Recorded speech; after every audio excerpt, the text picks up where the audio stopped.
So major countries around the world are talking about regulating the cryptocurrency, and many legislations are already in the pipeline. So we thought we'll give you a roundup of what is happening around the world when it comes to regulation and what can India learn and pick, which becomes our topic of discussion with the guest. But let's begin with European Union.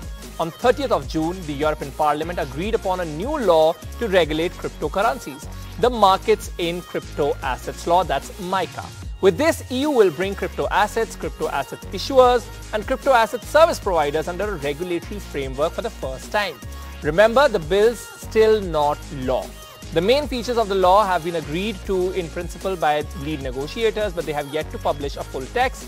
Once the text is available, governments and lawmakers at the European Parliament will have to make sure the demands were met. That will happen through a series of votes, and under the new rules, stablecoins like Tether and Circle's USDC will be required to maintain ample reserves to meet redemption requests in the event of mass withdrawals. Now, UK. A consultation paper is published this Thursday, and the UK Law Commission, a statutory independent body tasked with reviewing and updating the law, wants to extend the country's property rules to cover crypto and non-fungible tokens, and several enthusiasts are happy about it. The Commission steers clear of cryptocurrencies that function simply as means of payment. Remember, here in India as well, a lot of investors and enthusiasts have also been pointing out similar sort of point that, we don't want it as a mean of payment, but classify it as an asset class. But now, coming back to this story, it focuses on working on the trade value of the digital assets. So UK Law Commission sees crypto as a new type of property. Parliamentarians in UK are also planning to introduce rules for using stable coins. The rules are part of a long-awaited financial services and markets bill, which is aimed at strengthening the UK financial system post-Brexit. So there's no blanket ban on cryptocurrencies in the UK, but it also doesn't have a financial regulatory regime for crypto assets just yet. In May 2022, when Terra USD crashed, Bank of England published a consultation paper that outlines a strategy to reduce risks for investors holding stable coins. Now, let's move on to Singapore now. Singapore is considered to be a crypto-friendly nation, but remember Three Arrows Capital, a crypto hedge fund company which recently collapsed, and Zipmex, an exchange that halted withdrawals, are all Singapore-based. Singapore wants to tighten laws for crypto players in the country. The Central Bank of Singapore and the Monetary Authority of Singapore, which is MAS, have planned to come up with a new set of regulations for Bitcoin, other cryptocurrencies, and digital assets. These will take enforcement action if any entity is found to be conducting illegal activities. The Central Bank of Singapore will also release plans to make the country a hub for Bitcoin and other digital assets. In the end, we'll talk about the USA. In March 2022, President Biden issued an executive order calling on the government to examine the risks and benefits of crypto assets. Major focus of this executive order was to prohibit illegal crypto activity. As a result of this order, the US Treasury Department recently published a fact sheet outlining how it could work with foreign regulators to address the cryptocurrency sector. However, legislation being drafted by Democratic and Republican leaders of the US House Financial Services Committee will not be considered by the panel until September, and this is what Reuters sources have confirmed, and I also told you this in today's big stories as well. So consideration of a stablecoin regulation bill is delayed for several weeks. So we'll now get into a discussion which we have our guests with us. We have Preeti Khurana and Ajit Khurana. Preeti Khurana is Director of Advocacy and Regulation Clear. Ajit Khurana, founder of Reflexical. A very warm welcome to both of you. Mr. Ajit Khurana, I would begin with you. You've heard all these countries doing several different things. What can we pick as a nation, as India is also on a similar path? So as a nation, we have to decide the country's priorities. We have a law called FEMA, which governs how currency is moved abroad. So to try to mimic a country like Singapore or USA, which actually has relatively free flow of its currency across its border, will not work for us. I think the easiest thing, given that we have so many constituents who are not necessarily working in conjunction with each other, is to do two parts. Number one, recognize this and classify it. I think the best example is from MiCA. Instead of classifying into 5, 10, 15 types, non-fungible, fungible, they said basically utility token, money-like token, that is e-money token and asset-linked token. Simply this. Frankly, I think this is beautiful. All clarification comes in. Second thing to do is that instead of waiting for an almighty law to come which the parliament will enact, let us look at the existing laws such as the RBI Act, SEBI Act, PMLA, FEMA and other such. Maybe Income Tax Act has already been done.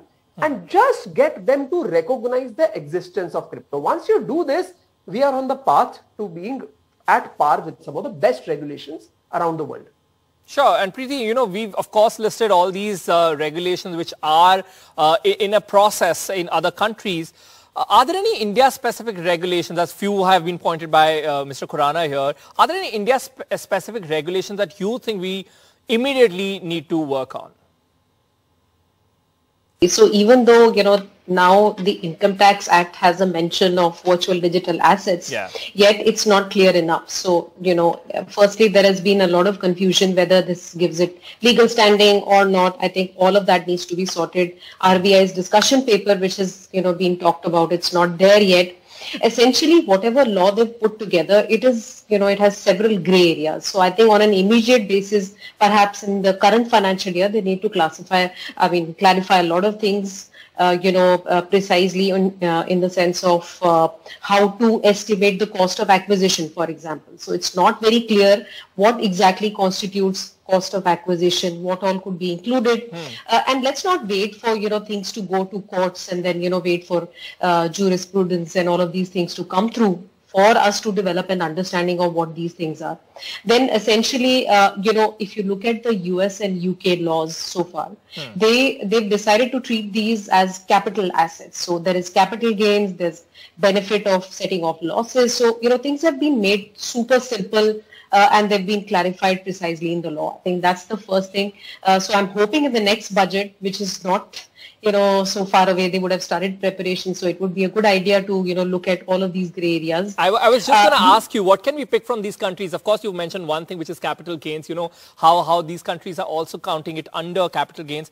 If there's any other point you think that we can pick from other countries and which can suit our needs here as well.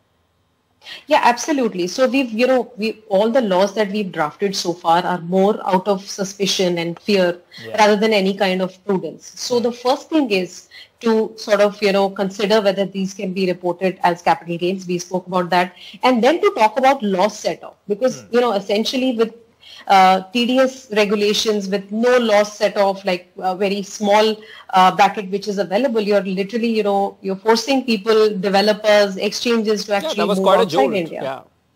So I think all of these need to be looked at, and essentially on GST. So, people are concerned whether GST is going to come through. There have been talks about what rate to apply. It could be 18%, it could be 28%. And then there's so much confusion around when is it coming and how is it going to impact us. So I think all of that clarity needs to emerge. And now that they've said that, you can calculate, exchanges have to do these complicated compliance, they need to convert into primary VDAs, but, you may not have enough data around all of this.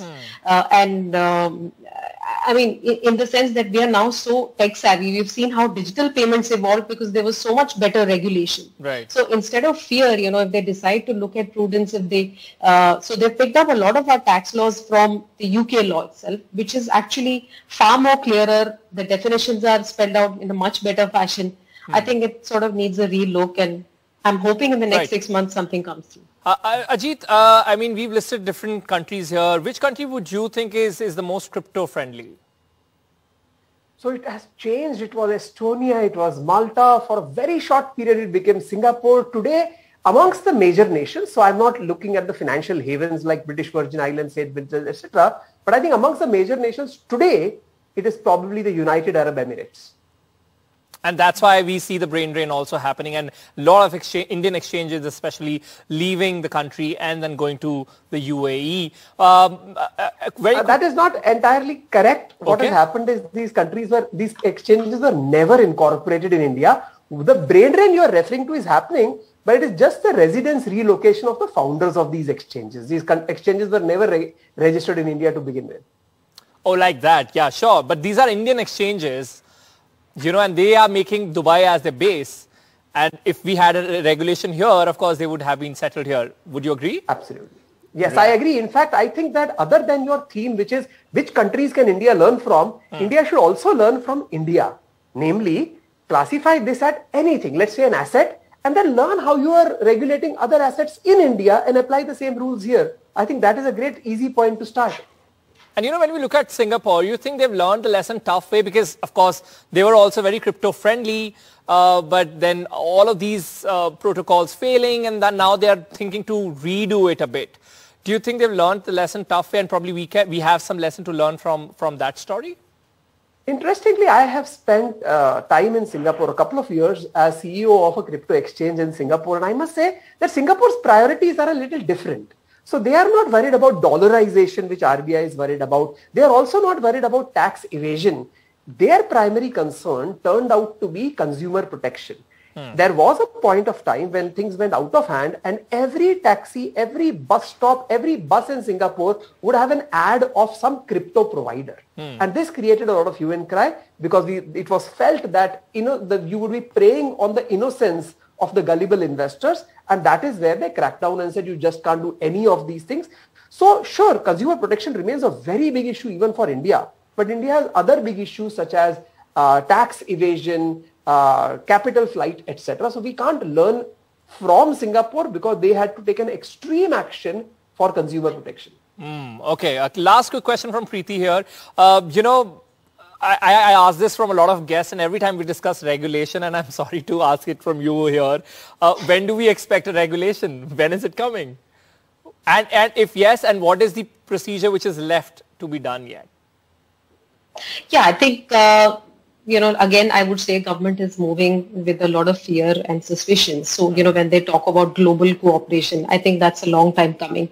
There will be cooperation at some point. There will be mutual understanding. There will be ability to, sort of look at tax policies across all of these countries where there is high trading activity. So all of that will emerge. But it's very, very important right now, I feel, for the RBI to come out with, what exactly it thinks about cryptocurrencies and for tax authorities.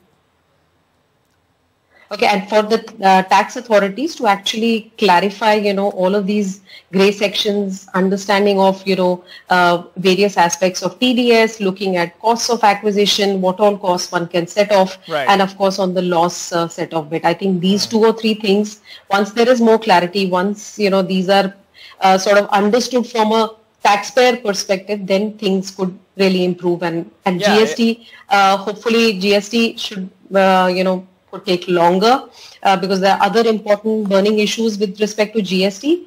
But in terms of income taxes, I'm hoping in the next 6 months something should really come out. And as you mentioned, Rbi Stance, Finance Minister Nirmala Sitharaman also mentioned it in the parliament where she said that they want a complete ban.